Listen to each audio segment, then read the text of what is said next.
Hello, and welcome to Middle East Focus, a weekly podcast on regional affairs and U.S. policy, produced by the Middle East Institute in Washington, D.C. I'm Alistair Taylor, MEI's editor-in-chief. And I'm Matthew Czekaj, managing editor at MEI.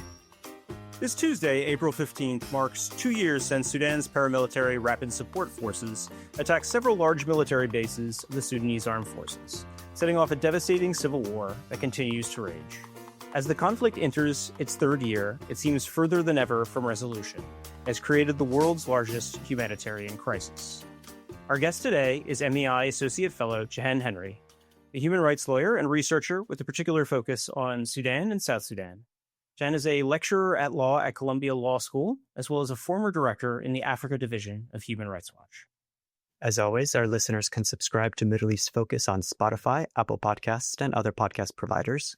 And please check out MEI's other podcasts as well, Rethinking Democracy with Ganul Tol and Taking the Edge Off the Middle East with Brian Katulis. Jehanne, it's a pleasure to have you back on the program. You've written a powerful article for MEI summing up the situation in Sudan 2 years since the outbreak of civil war, but also outlining the role that the United States could play to bring the conflict to an end. The piece can be found on our website, mei.edu, and for those of our listeners who haven't had a chance to read it yet, we'll include a link in the show notes.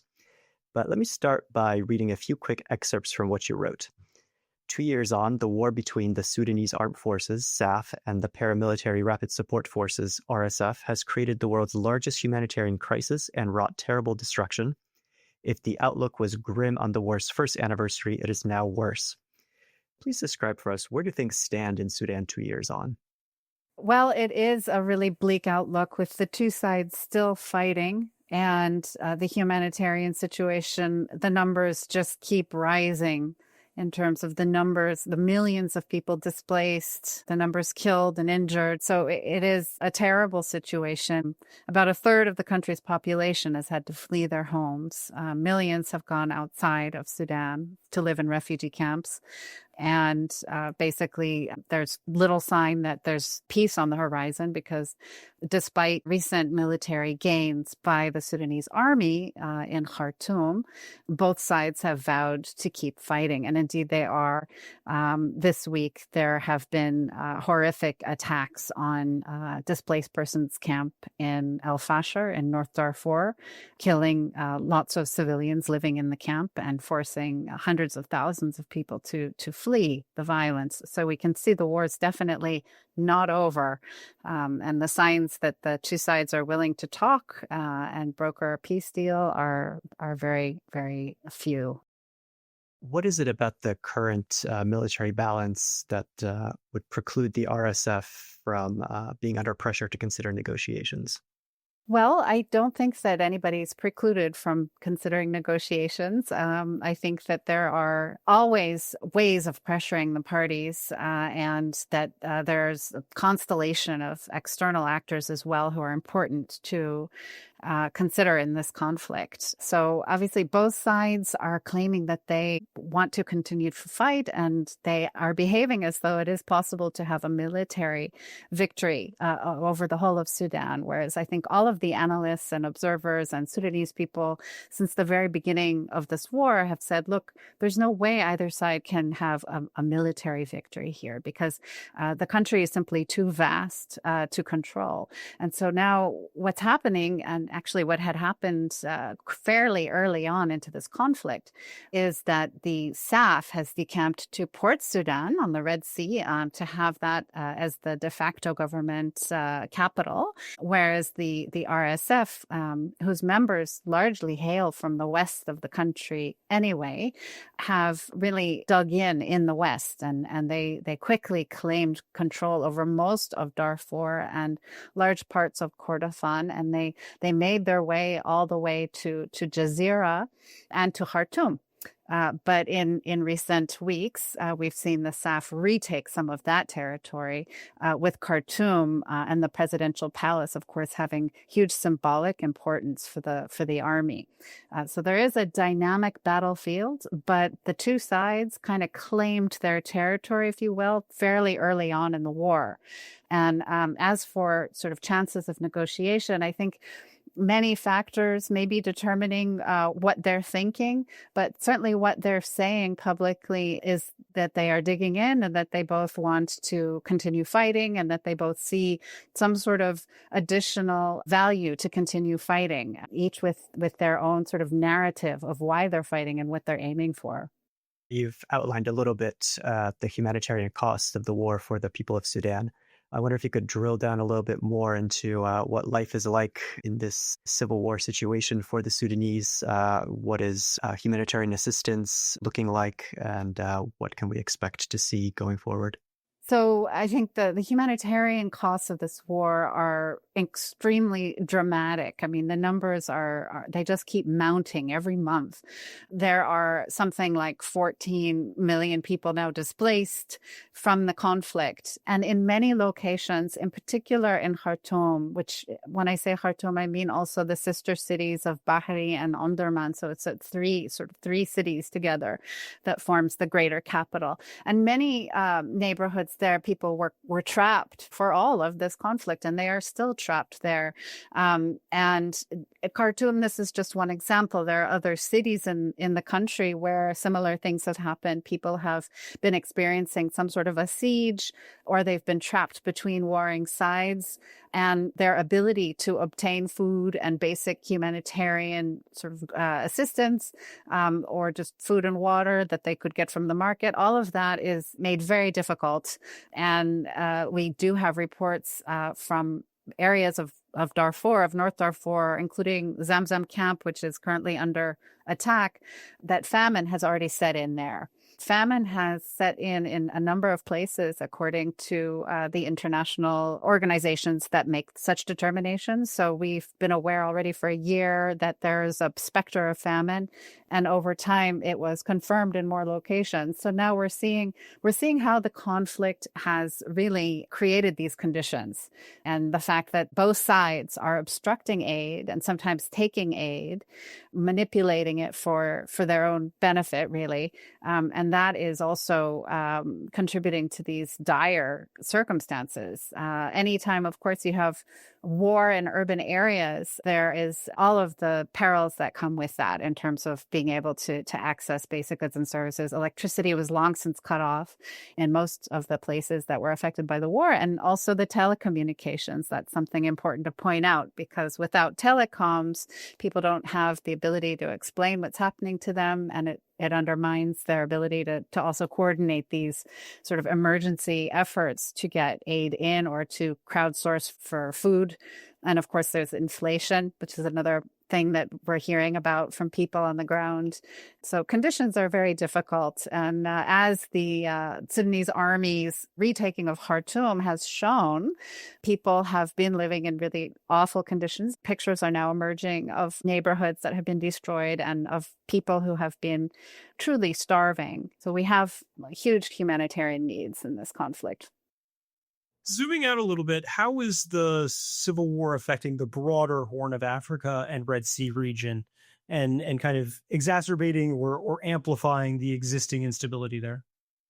Yeah, I would say that they are feeding each other in many ways. Sudan's conflict obviously is attracting actors' involvement for many reasons. On just the very basic level, there are mercenaries and people who are attracted to coming into Sudan to join the fighting. And we've seen that crossing borders. Basically, there are signs that, pretty much all of the surrounding countries, borders are very porous around Sudan. And there have been military supplies, materiel, but also people flowing back and forth from pretty much all of the surrounding countries. I wasn't really thinking of Egypt, but with regards to Egypt, what we're seeing is a huge demand to leave Sudan and go to Egypt at the very beginning of the conflict. But as the border was closed on multiple occasions, and the result really is that there's now new smuggling routes up into Egypt from Sudan. And there are many ways in which all of the surrounding region is involved in the war in Sudan. In terms of how the sort of dynamics of the Red Sea are, I guess it's worth pointing out that this happens to be a very difficult time for the whole region, probably for many reasons, with new wars or simmering wars percolating in Ethiopia. There was not only the war in Tigray, but also now there are tensions between Ethiopia and Eritrea for other reasons. There is ongoing violence in Somalia, particularly in connection with the war that the Somali federal government has been waging against the armed Islamic jihadi groups there, Shabab. And conflict is unfortunately really taking hold in South Sudan, especially in the last sort of month to 6 weeks. With growing tensions in South Sudan between the president and the first vice president, political tensions that have repercussions across that country and up toward the border with Sudan. There are many layers of complexity to this. And of course, the fact that Sudan sits on the Red Sea makes it strategic for a number of external actors. So there are reports of both Russia and Iran and others sort of interested allegedly in establishing a base of some kind on that sea, which obviously would be of concern to the European Union and the West in general. And there are other ways in which I would say external actors are involved that I've described in this article that are, very well known already. The fact that the UAE is engaged in supporting the RSF and in the gold trade, which is now a very large part of the Sudan conflict, as others have documented, and as the media have also picked up and described this, essentially as Sudan's conflict creating a gold rush. So we have these various dynamics that are both a function of external actors manipulating the situation or taking advantage of the situation in various ways. But you also have the Sudanese belligerents themselves and their allies that are finding ways to profit from the status quo. It is truly a war economy. And once the war economy sort of takes on a life of its own, there are fewer incentives for people, all the powers that be, to bring the war itself to a stop. And that's really what I was trying to point out, and that I think observers of this conflict, and especially those in a position to try to mediate its end, they must appreciate the depth of these interests and work in this environment where there are so many external actors with so many interests and internal actors with so many interests at stake here, and to create conditions where it behooves everybody to mediate a solution and to think about a ceasefire and a political solution that is much more holistic. And so then the question becomes, how do we convince everybody to get on the same page and to stop this war, rather than allowing them to just continue to plunder the country and create these horrific conditions? Leading right into my next question, what would it take to reach a negotiated settlement at this point? Well, I think one of the reasons why the mediation efforts that have been attempted since the beginning of the conflict, they've all sort of ground to and a stop that they've not gained traction. And one of the reasons is because they haven't been comprehensive enough or coordinated enough. It's not that people aren't talking. There are plenty of people talking. There are talk shops sort of mushrooming all over the region, but are the right people talking to the right people? It seems that there's a big lack of coordination, and you'll hear people involved in mediations complain of that as well. There's a lack of coordination. I believe last time you were on the podcast, you called it forum shopping. Is that right? Yeah. I do think that that's still happening, and that's very much, what Sudanese belligerents and actors have always done, really. Very clever in that game, I would say. I'm thinking now 20 years back to the Darfur crisis and how the Sudanese government at the time was so skilled at that. But we are seeing a sort of another iteration of that these days.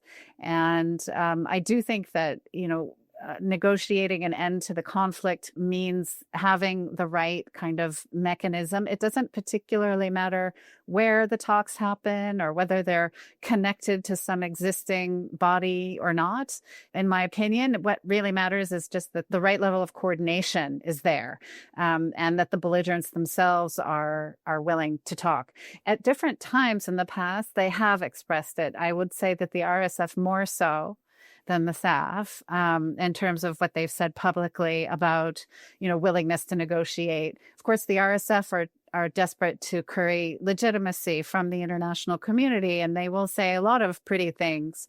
The SAF has been much less willing to negotiate, and we see the SAF also using the same sorts of tactics that we remember so well from the era of Omar al-Bashir, when aid was constantly blocked and manipulated. And I think that for researchers and journalists going in and out of Port Sudan, that is still very much the narrative is, will they be given a visa? Will they be followed? Will they be allowed to freely speak to people or not? What is the environment? We are seeing some of the same tendencies, let's say. And of course, the SAF, the Sudanese army, has also rejected the involvement of the UN for quite some time in things like protection of civilians and so on. It's a complex dynamic, I will say. Yes, forum shopping is happening, but I don't think that there's sort of anything about the military situation on the ground that precludes talks, right? I mean, both sides have their own calculations, but both sides are sticking to their guns when it comes to saying, well, we're going to keep fighting. We're going to keep fighting. So it's not that we're waiting for one more town to be taken or one more camp to be attacked. The talks need to happen now. It's way past the point of urgency, and it is, it's really about getting everybody externally kind of on the same page, and to really work out what are the best incentives, what are the different factors that will help move this forward to at least a ceasefire, and at least getting humanitarian aid in. What do you think would be the most important points of pressure, leverage, or incentives that the international community could offer the two sides? That's a difficult one for me. I would say, that I'm observing a lot of external, as we just discussed, external interests here. And I would say that from my perspective, it is critical that external actors not be fueling this conflict, and that they all agree that they share this goal of actually ending the conflict. So that is sort of step number one. I'm a human rights person. I'm not going to say that we need to sort of worry about sequencing justice and accountability. I will always say and believe that justice and accountability need to be part of a durable peace. So that issue will come up eventually, but I don't think it needs to be put on the table right away, and I wouldn't call it an incentive. I think the first step is to get everybody on the same page, agreeing that the key actors in the Gulf and in Egypt, key actors involved in Sudan, need to sort of say, okay, enough is enough. We don't need this conflict. It's not going to work. And some of that conversation is presumably going to be amongst actors outside of Sudan. Unfortunately, it seems like Sudan's fate is actually in the hands of non-Sudanese. And this is something that's even more tragic. So I've always emphasized how I think the Sudanese civilians should also be supported, because they do need to have a role in this. I mean, obviously, beyond sort of the fact that they deserve it, and that they are Sudanese and they need to have a say in the future of their own country, there is sort of a prerogative that any mediation should proactively ensure that there can be, some civilian participation. So that's another point that I always make. And what that means exactly, maybe not clear. Maybe I can't say exactly what the recipe is right now, or what how the bargaining will go exactly. I think it has to start with a consensus that we want the war to stop. On the piece about civilians and civilian actors and their potential role and all that, I want to just kind of follow up What do you think the prospects are for a return to civilian-led rule more broadly, given that we seem to be moving increasingly away from that and towards the militarized role? And what impact do you think the recent breakup of Takadum, the main pro-democracy alliances, has had on those dynamics there? For sure, the sort of prolonged nature of this war, it means that people are living increasingly under militarized rule, and it feels like the prospect of a civilian transition is further and further away, along with the prospect of peace. But one of the reasons why it's really important to keep focused on this is that there is a specter now of the country kind of dividing. It already is de facto divided between the RSF areas and the SAF areas. And now with SAF having conquered or recaptured areas in Khartoum, will the war just sort of settle into this simmering kind of Cold War? And right now we are seeing the RSF attempting to take over Al-Fashir so that it can truly claim to control the entirety of Western Sudan. Does this not raise the possibility that the conflict will be endless and that this country is just sort of divided and that there is no possibility of a civilian rule because both sides are working on sort of appointing their own civilians to their own parallel governments? And so that development is something that I think has concerned a lot of people and has made a lot of people say, well, wait a second. This end result means that there aren't civilians anywhere. Neither side is really going to have civilians because both of those civilian entities would be totally beholden to their respective belligerent patron, if you will. So the idea of a mediated solution to this conflict in which the two sides are coming to the table, they're going to talk about peace. It is essential that civilians be present. You mentioned Taqaddum, which is the former main civilian grouping in Sudan, and the coalition basically dissolved over the announcement by the RSF backed civilians that they would form a parallel government. So this parallel government issue has really dashed hopes, I think, for some people in sort of a civilian coalition that would then sort of come to the peace talks. But there is a flip side to that, which is that now that civilians who are backed by the RSF have gone in that direction, the remnants of Taqaddum can be seen to be much more neutral. This is an observation that some of my friends and Sudanese analysts have been making for some time now, and that perhaps that actually heralds sort of holds some hope that perhaps this very much more neutral kernel of a civilian coalition could then grow, attract more civilians to it, and would be able to join in talks at the table and help shape the talks and help shape the sort of the contours of the conversation for a political deal.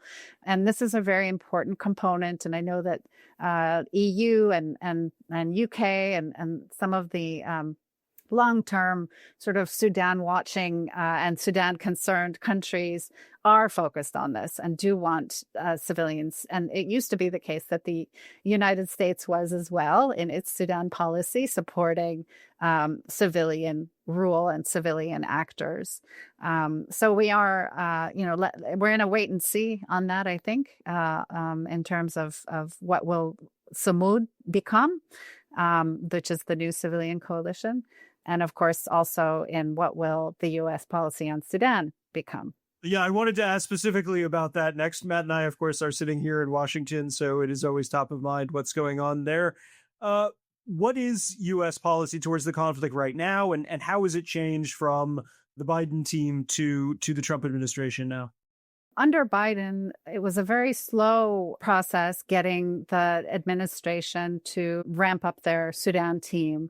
And at a certain point, Blinken did appoint a special envoy, Tom Perriello, for Sudan. But because it was late in the day, Perriello really didn't have all that much time in that role. And in an environment as polarized as Sudanese politics, it needs time to sort of really build up the work. It's political work, a lot of meetings and racing all over the place. And it also needs resources. So I fear that those things were not, that Periola didn't have enough of either. Under the Trump administration, there is no special envoy for Sudan, and I'm not sure if there will be one or not. To be honest, it's quite unclear to many of us what U.S. policy on Sudan looks like right now, what will be the guiding principles of it, what the goals are, because there just isn't a lot of public mention of Sudan. Most people may have heard that the U.S. administration, the former administration, did declare or made a determination, an official determination by the State Department that genocide had occurred in West Darfur at the hands of the RSF. So that was quite a significant statement by the outgoing administration. And it is sort of a legal determination in the sense that it means something. It also means that Sudan is now a country in which the United States has declared twice that genocide has occurred, because this happened again previously 20 years ago with respect to Darfur as well. So there is sort of an understanding. I think U.S. policy has been to keep track of Sudan. And obviously there are members of Congress who are very interested in following closely.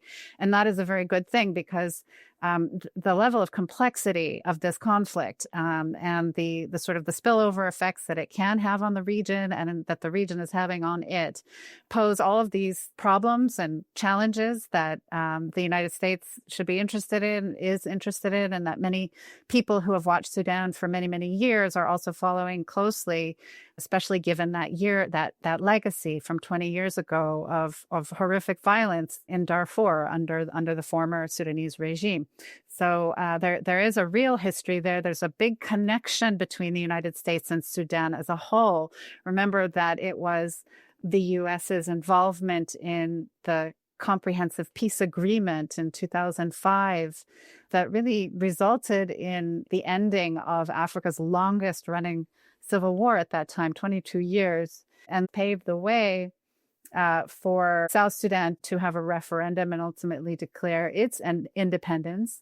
And I think with regard to the Trump administration, we're very much in a sort of wait and see, what Sudan, how it figures in to the administration's foreign policy.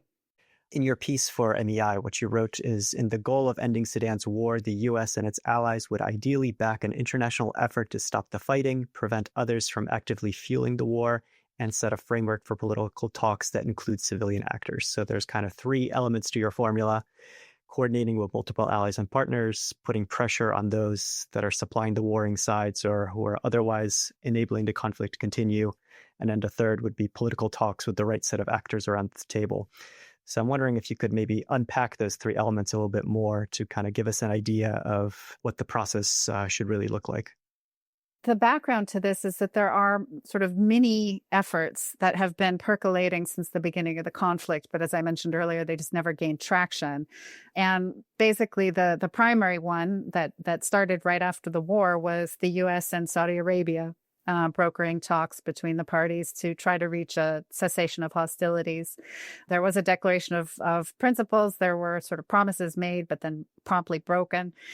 So what the process should look like, I think, would be something a little bit broader than just the U.S. and Saudi. Of course, it like I said before, it doesn't matter where this happens. It doesn't really matter what it's called. But what does matter is that all these relevant external actors are on board, and that, I think the process should be that the two sides come to an agreement about probably recommitting to the principles of Jeddah that they already committed to in terms of cessation of hostilities and letting aid in.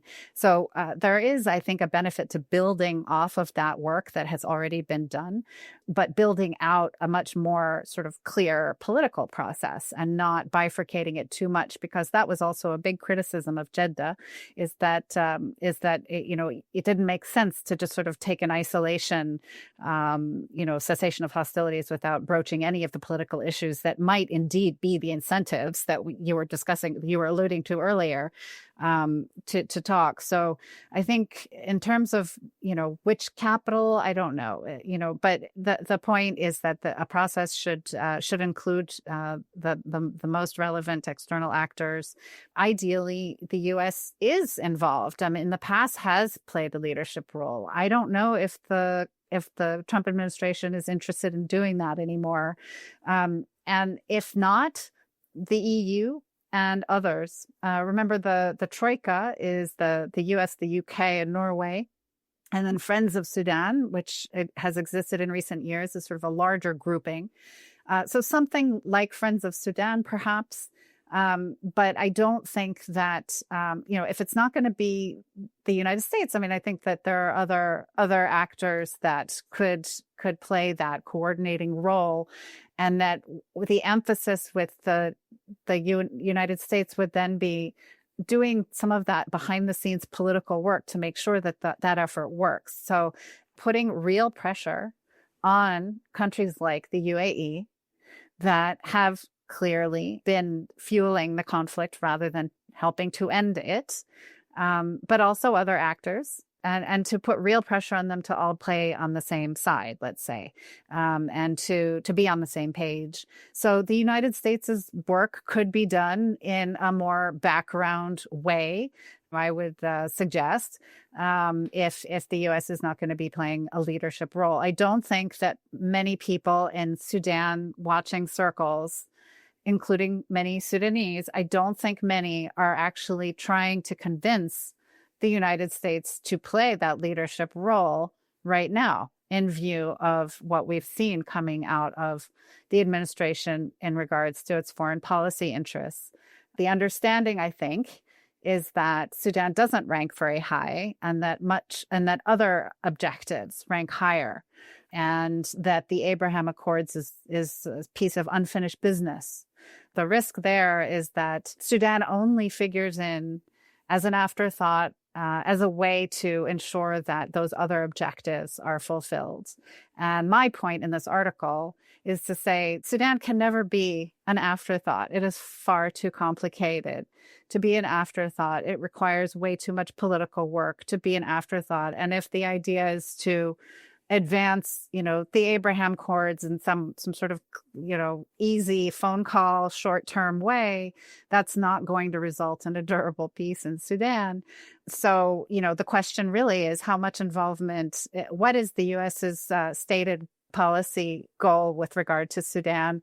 Perhaps it isn't going to be the leading force behind an international effort, but it nonetheless should not interfere or undermine those roles. In fact, it should be reinforcing whatever sort of international consensus comes about. You could ask, well, is the upcoming London conference potentially an opportunity?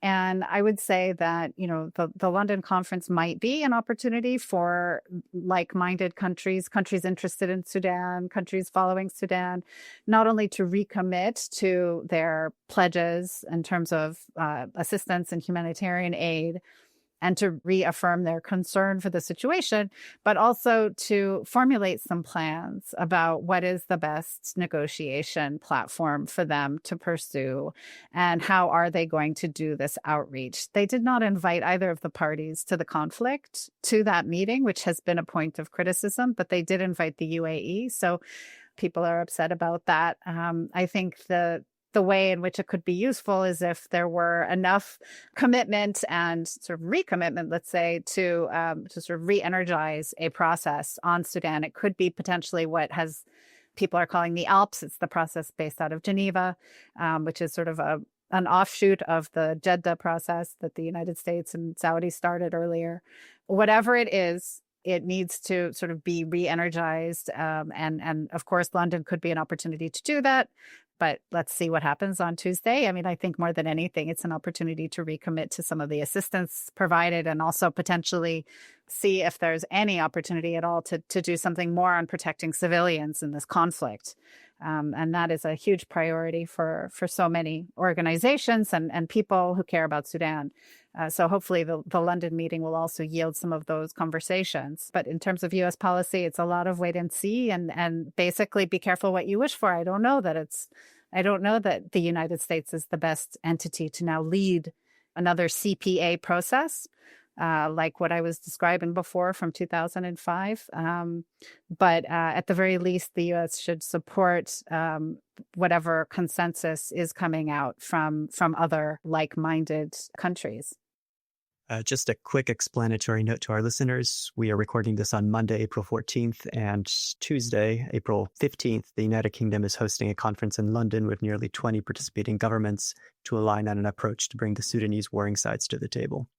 Is the U.S. sending any representatives to this conference in London on Tuesday? Yeah, I'm told that there are people going. Do you think that this London conference process, do you think it can succeed without any high-level U.S. involvement?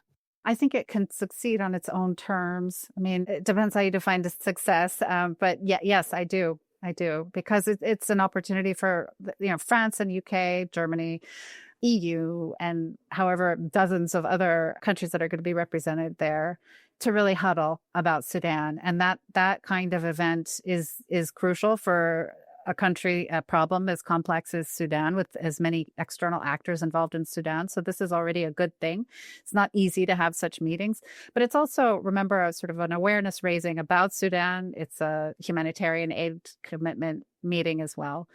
So I think a lot can be done without the United States there at a very high level, yes. But, as to the other question of, could high-level U.S. engagement, move the dial in a way that could be very helpful.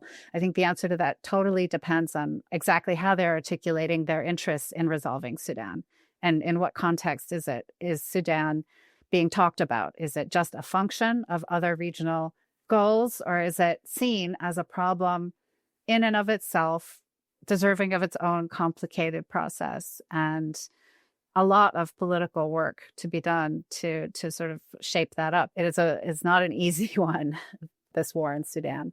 Many people are observing that the rules-based order is eroding, and that there are some real sea changes that are happening in sort of the international order of things. And perhaps it is the test case of how the world can respond to a situation that is hugely concerning from a humanitarian point of view. Definitely atrocity and genocide driven policies would, in the past, certainly this is sort of this would be priority country.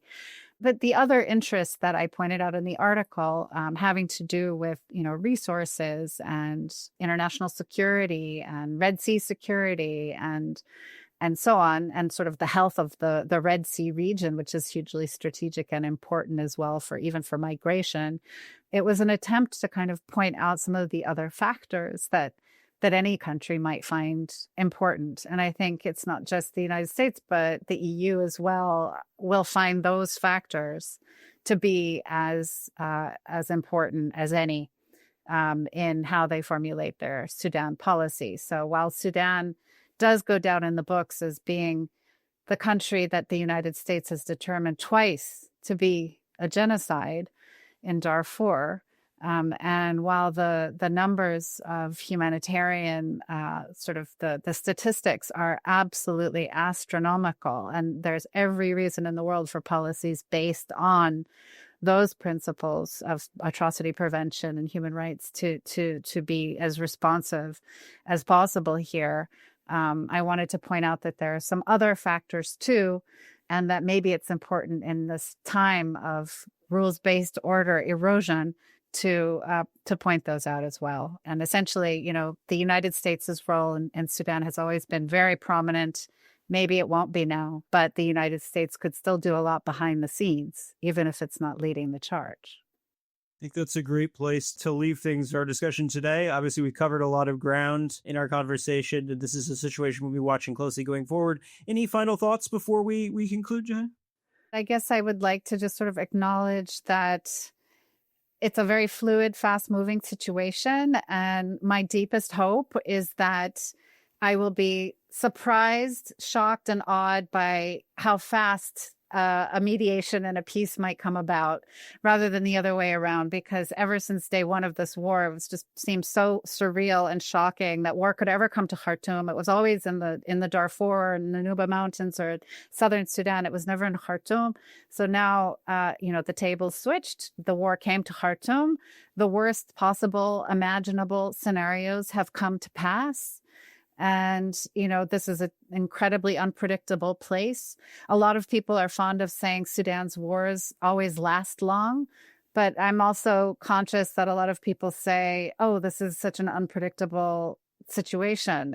Like every day there's something new and unpredictable. So I would like to be surprised by hearing one day that, the mediators, have created some new forum, or they're building out the existing efforts in Geneva, and that they've convinced the parties to come, and that we're at phase one again of something off of the Jeddah talks from early on in the war that might hold, and that might result in a process that I know will take years, but at least to be in that process and not just where we are now, which feels very hopeless and very devastating. We can all share that hope with you as well, for sure. Thank you. That's all the time we have for this week. Thank you to our listeners for tuning in, and to our production team for their work on this week's episode. You can find MEI's latest coverage of the war in Sudan and other regional issues on our website, www.mei.edu. And you can follow MEI on X, Instagram, Facebook, and YouTube, and subscribe to our email newsletters for the latest analysis and information about upcoming events. I'm Alistair Taylor. And I'm Matthew Czekaj. We hope you'll listen in again next week.